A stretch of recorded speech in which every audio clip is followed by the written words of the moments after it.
আমার এই appointment letter বা এই চাকরিটার পাওয়ার পেছনে সবচেয়ে বেশি যে অনুপ্রেরণা ছিল আমার মা।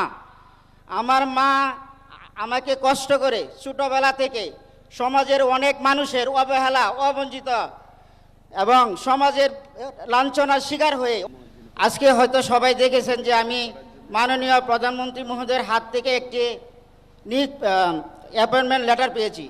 এই অ্যাপয়েন্টমেন্ট লেটার পাওয়াটা আমার পক্ষে এতটা সহজ ছিল না। এই অ্যাপয়েন্টমেন্ট লেটারটা পাওয়ার পিছনে আমার এই কিশোরগঞ্জবাসী সবচেয়ে বেশি অবদান রেখেছেন।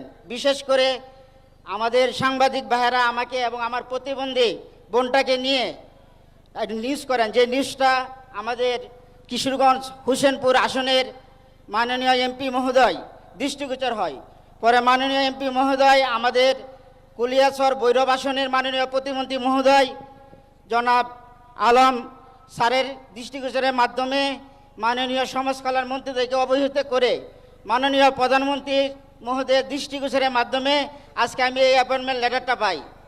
আমার পরিবারে 5 জন সদস্য, এর মধ্যে আমিও শারীরিক প্রতিবন্ধী, আমার বোনটাও শারীরিক প্রতিবন্ধী, আমার বাবা হার্টের রোগী।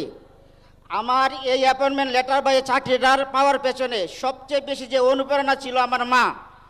আমার মা আমাকে কষ্ট করে ছোটোবেলা থেকে সমাজের অনেক মানুষের অবহেলা, অবঞ্চিত এবং সমাজের লাঞ্ছনার শিকার হয়ে অনেকে বলছিল যে আমাকে লেখাপড়া করিয়ে কি হবে, ওকে পাগলা মসজিদের সামনে অথবা কিশোরগঞ্জ কোর্টের সামনে নিয়ে বসে ভিক্ষা করাও।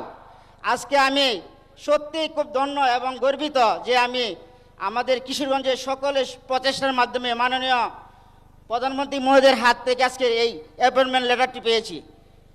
আমি সর্বশেষে মাননীয় প্রধানমন্ত্রী সহ এখানে যারা আছেন সকলের দীর্ঘায়ু কামনা করে, সেই সাথে আমাদের দেশমাতা বেগম খালেদা জিয়া, শহীদ প্রেসিডেন্ট জিয়াউর রহমান, যিনি আমাদের এই বাংলাদেশের স্বাধীনতার ঘোষক ছিলেন, তাদের জন্য আল্লাহ পাক জান্নাতের উচ্চ মাকাম দান করেন, যাতে জান্নাতুল ফেরদৌস দান করেন, এই আশা ব্যক্ত করে আমি আবারও মাননীয় প্রধানমন্ত্রী মহোদয়কে আমার পক্ষ থেকে চিরকৃতজ্ঞতা জানিয়ে আমার কথা শেষ করলাম। আসসালামু আলাইকুম।